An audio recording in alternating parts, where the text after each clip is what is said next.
The popularity of natural wine has exploded in the last several years, especially here in Oregon. But does it actually deserve all that hype, or is it just another trend? Orange Wine, I'm looking at you. On Thursdays, we talk food here on CityCast Portland, and today our host Claudia Meza is talking with Brent Braun, sommelier at OK Omens. They are a National James Beard Awards semifinalist for Outstanding Wine Program this year. He's going to be talking about the roots of natural wine and why he thinks that Oregon might have some of the best natural wine in the country. It's Thursday, March 9th. I'm John Notarianni, and this is what Portland's talking about. So, Brent, first question, just straight off. Is natural wine over? Oh, is natural wine over? No, natural wine's not over. Natural wine's been around for a long time and it's not going anywhere. If anything, it's only gaining in popularity as it gains more mass appeal and as more people start to get a gist of what it is and what it means. You know, I was reading up on the trends and someone compared it, and I just love this comparison, to grunge in the 90s. But grunge did not last. But you're saying that natural wine has always been around. It's basically one of the oldest ways of making wine. So the only thing that's new are all the people just sort of like, I don't know, getting hip to it. Yeah, because I think, when you think about it, all wine was essentially made naturally until, I guess, around World War II, when we started inventing a lot of chemicals for farming and winemaking. And so really natural wine is a throwback to the way things were done.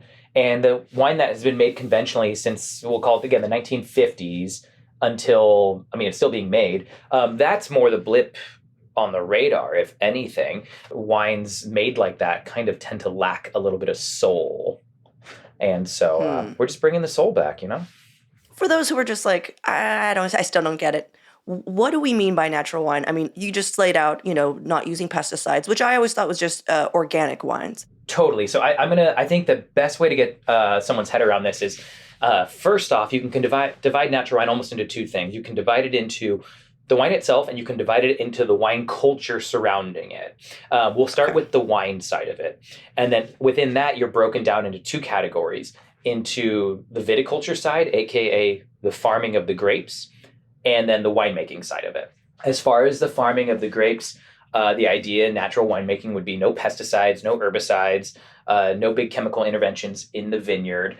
I think a big one for a lot of us ends up being just like no glyphosate. Glyphosate is a known carcinogenic, and it's used in vineyards still. We use it for a lot of things still, and it's ridiculous. So that's like the vineyard side of it. If you're farming like that, your grapes should have native yeast populations on them because you didn't blast the yeast away with chemicals, which means that you can take those grapes into a winery and they'll start off natural fermentation. So you don't have to add cultured yeast, or you don't have to add yeast that were created in a lab. And so this would be part of the natural side of the... Gotcha. Yeah, yep. Yeah, So it really all ties in. One thing leads to another. You have a lot of these winemakers in France who've talked about how when they tried to move their winemaking to not adding yeast and to not adding additions and to not messing around with it, they found that it didn't work until they fixed the way they farmed. Because if you bring in unhealthy grapes, you're not going to be able to make wines without a bunch of manipulations in the cellar. It's just not going to turn out very well. So something about Oregon's wine country, it's special. But I think a lot of people don't know exactly why. And so I always thought it was the culture. Like, what's so special about this region? Right. In some ways, it just kind of fits the Oregon ethos in general. We're not that uptight of a culture. Also, the current wine industry, which was, birthed in the 1960s, it's fairly young. So there's not that as long of a precedent of it being here. And I think Oregon's always had this kind of sense of being an underdog, which helps, when you're an underdog, you kind of, everyone's banding together. Everyone wants to be on the same page. There's always been this kind of culture, long before I was around, of course, of sharing information, sharing equipment. Right. And I think that's continued to this day into the natural wine culture. So many of the smaller natural or natural focused or natural leaning wineries are all in communication with each other all the time. When that's like the baseline of what's established, if you're new and you find out that everyone else is like that, then you end up being like that too. And you're like, okay, this is how we do this. We share information, yeah. we share what we've learned. And it just kind of self-perpetuates itself. And what about the wine itself? Like, what is so special about our region? We have a great area for growing grapes. There's no question about that at this point. The exposures are right. The growing climate is different than, Burgundy, which is what we're always emulating, but it's similar enough that it kind of gets us where we need to go. And as much as anything, it's just a lot of human passion over the last 40 years to prove that this is a world-class wine region, and it clearly is. Yeah, I wanted to ask about the region in general. The natural wine scene itself has had very large growth in the last 10 years or so. So what do you think the most significant change has been? I think there's a couple factors that have really been in Oregon's favor. I think the first one is a proximity to Portland. When you have a city, you're just exposed to new things all the time, and that trickles into the wine region. And so I think having Portland right here is really important. And then also it's affordable to still buy, well, not so much to buy land, but to buy grapes here. Unlike somewhere like Napa where, great Napa fruit, the high-end Napa fruit might be $10,000 a ton, which is insane. Where in Oregon, you still have access to affordable grapes, and it gives young people room to experiment, because if the buy-in is only $1,500, $2,000 for a ton of grapes, you can afford to save up that money and be like, I'm going to take a flyer on my first ton of grapes. And if it comes out great, then you can start a business, and all of a sudden you can start being a winemaker, Coming up after a quick break, we're going to take a look at how the culture of drinking wine has changed in the last several years.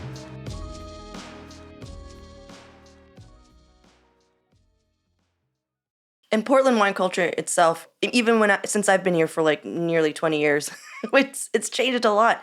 I mean, the fact that wine bars are becoming more approachable, they don't feel as snooty, Yeah, no, that shift is so fun in Portland, and it really. So you think about the wine bars of the kind of 90s and early 2000s, and they were called Sip and Taste and things like that, and it was always I always call them wine bars for your mom type generation of wine bars. Yeah, that shift into kind of the current wave of wine bars. I think about in around 2018 or so when we opened Okeomans, that movement was happening all around the city, where a lot of us had been to Europe. We'd seen the natural wine bar culture happening in London and Paris, and we were like, we need that here. We need to have casual places for people to drink wine, drink interesting wine, and to kind of help build what in some ways feels like a youth culture of young people choosing to come drink natural wine instead of going to a dive bar or instead of going to a cocktail bar.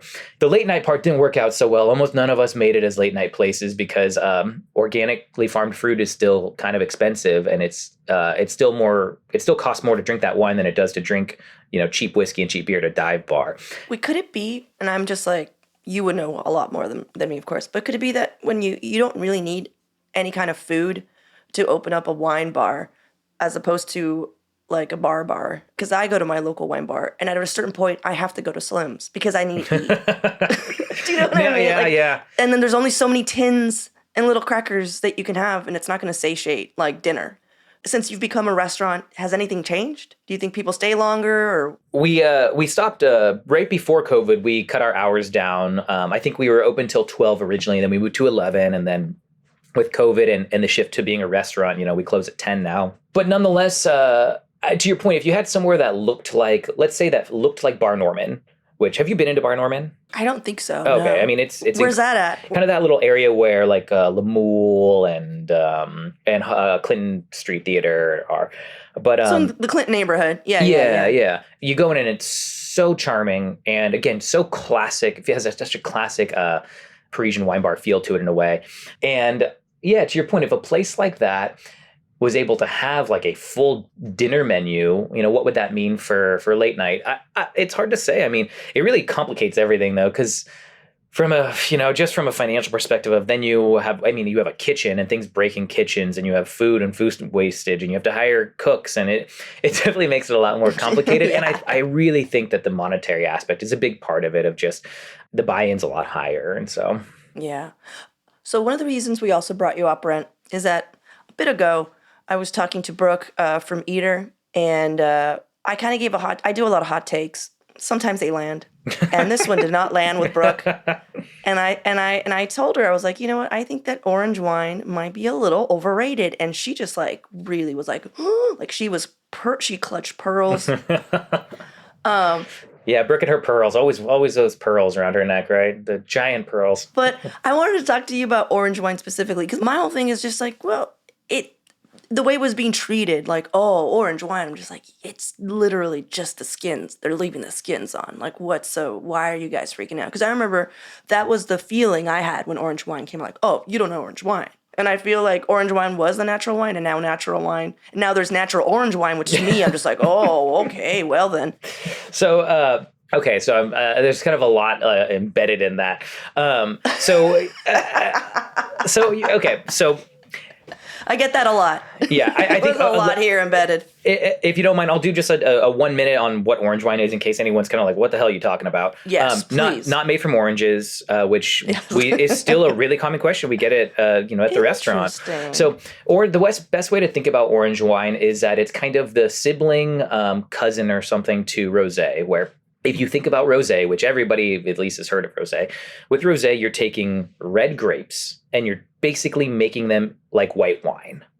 With orange wine, you're taking white grapes and you're making them more like red wine. So this kind of flipping. So you take these white grapes, which usually with white grapes, you would just, again, like squeeze the juice out of as a simplification, and you crush them, you macerate them with their stems and their skins like you would with a red wine. And the end result is going to be a wine that has picked up this kind of amber or orange or pink hue from the color of whatever it can pull from those white grape skins. And so I think part of the, we'll call it hype or whatever, was just that it felt like a new category. And coming off of like the 5-year, 6-year craze of people being so rabid for rosé, it was like, well, this is just something new to be excited about. And it brought a lot of people into wine, which I appreciate. It's oftentimes orange wines or skin contact wines, whatever you want to call them, can have a more combination of like savory and fruity. And so I think a lot of people who maybe thought rosé wines were a little like insipid or just fruit juice were like, hey, this is cool. There's some like spice and earth to this refreshing beverage as well. Yeah. It opened the door to a lot of drinkers. And thus, as happens, a lot of winemakers started being like, well, shoot, I need to make an orange wine because like this stuff is flying right now. Mm-hmm. And it does feel like peak orange wine has kind of like crested, if you will. Like, and that's what I'm saying. And that's what I was talking about. Orange wine's not going anywhere. There's a very historic style of winemaking. And like anything, there's a spectrum from like quick maceration, chug by the river orange wines, and hopefully you're paying $20-$25 a bottle for that stuff, to like long maceration, serious wines that have, again, the structure of great red wines coming from great fruit sources that like they belong on the dinner table with the in the best restaurants. And those ones are going to be a lot more expensive. And so my point is to say that the category is not going anywhere. And it shouldn't. It's an important category, and there's a lot of delicious things to be drunk within that category. And now for your microdose of news. A local law firm is planning to file more than a dozen lawsuits on behalf of Black shoppers alleging racial profiling at Portland area chain stores.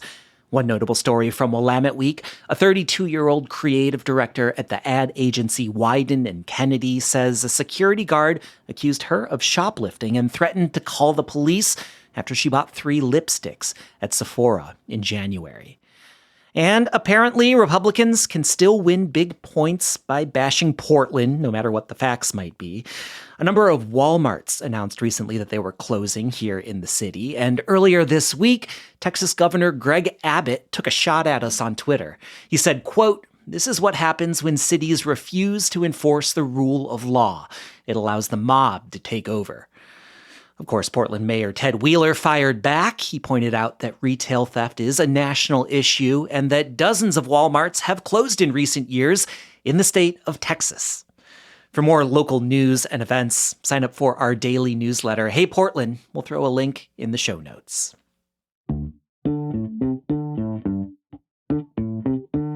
Well, that's all for today here on CityCast Portland. If you enjoyed the show, you should tell a friend about it. Rate us or leave us a review. I'm John Notarianni, in for Claudia Meza. We'll be back with more news from around the city tomorrow morning. Until then, maybe I'll see you at Slim's.